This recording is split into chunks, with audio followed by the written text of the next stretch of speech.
Hello, Spinda94 here, bringing you another Pokemon Wi-Fi battle. Sorry it's been a while since I've uploaded this, guys, but I have been very busy over the past couple of weeks with work and hobbies and other stuff.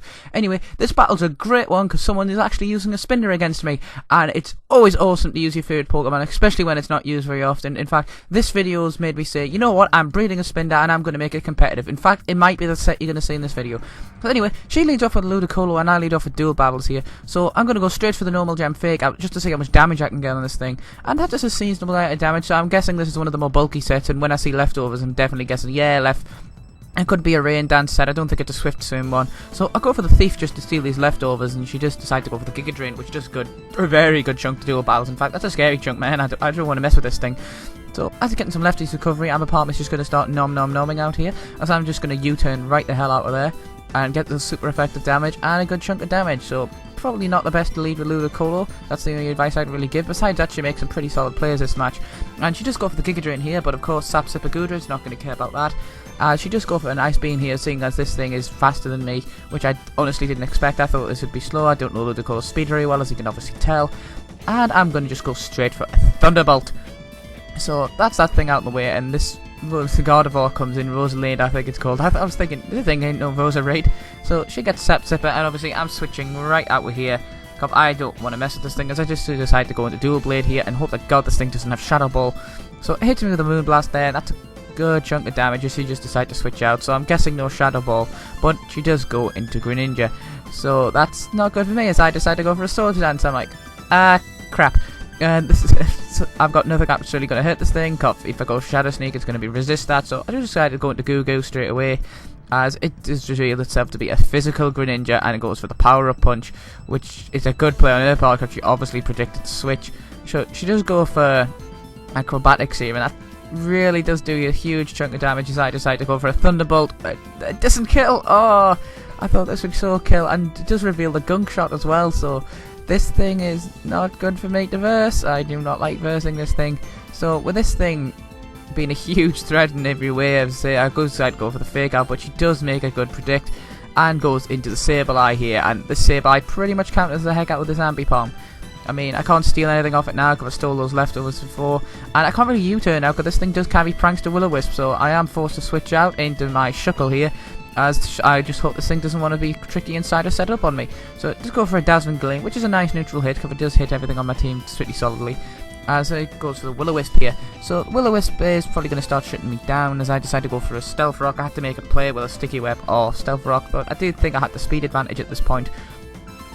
And she decided to go for a Nightshade here, and that really does take damage on my team, as I go for a Toxic, because I know these things like to carry Recover, but at least with Toxic damage I can slowly whittle this thing over time if it's become a Stalwart.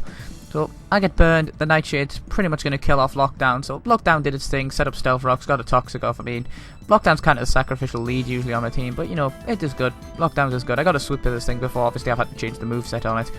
So just decide to go into Mega Man, and this thing is this Mega Blastoise, man. I love this thing. It's one of my older ones. It's not my new Rapid Spin one. But this thing just, you know, Will-O-Wisp misses this thing, and I go for a Water Pulse, and that's gonna hurt. And I also get a critical hit. Goodbye, Sableye. Evaporated, destroyed, obliterated. No more Sableye. So you go into Shift Tree here, and I'm thinking, oh crap, incoming Grass move is incoming. So I'm switching out into my Aromatisse to take a Grass move, because you know it barely hurts this thing. But it goes to go for a Fake Out. So the Fake Out does a fair chunk of damage, but I'm going to recover that off with Black Sludge. And I'm just going to hit this thing with a Sludge Bomb here, and hopefully to win the speed try, because I believe we're both at 90 speed here. So there's one dead-ass Shift Tree.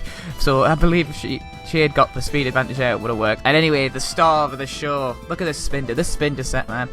So the Stealth Rock does a little bit of damage, and she goes for Protect. And I'm thinking, okay, Protect. Is this one of the Tangled Feet ones with like a Burn Orb or something like that I've seen used? So I'll get some more recovery with the Black Sludge. I'm going to go straight for the Sludge Bomb. I thought, okay, this will kill, but it lives with us just a little in the red, and I get Hypnosis. I'm like, hell, that's not good.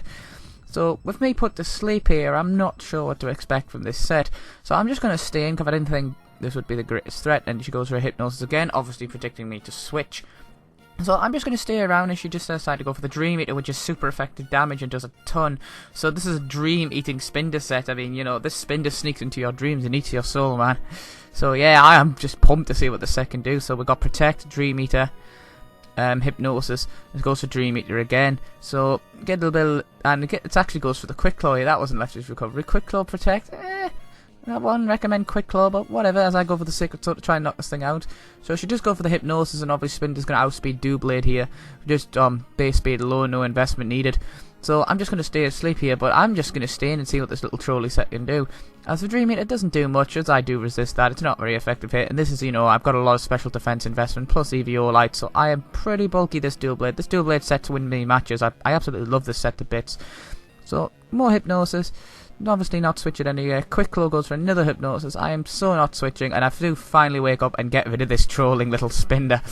So yeah, I am glad to get rid of that, but also I'm not too glad. This is my favourite Pokemon, man. I had to kill my favourite Pokemon. I don't like that one bit. So in comes this Greninja. Not a threat. Stealth Rocks is going to take care of you, with you being on the smidgen of health that you had. And you got to go back into this Rosalind.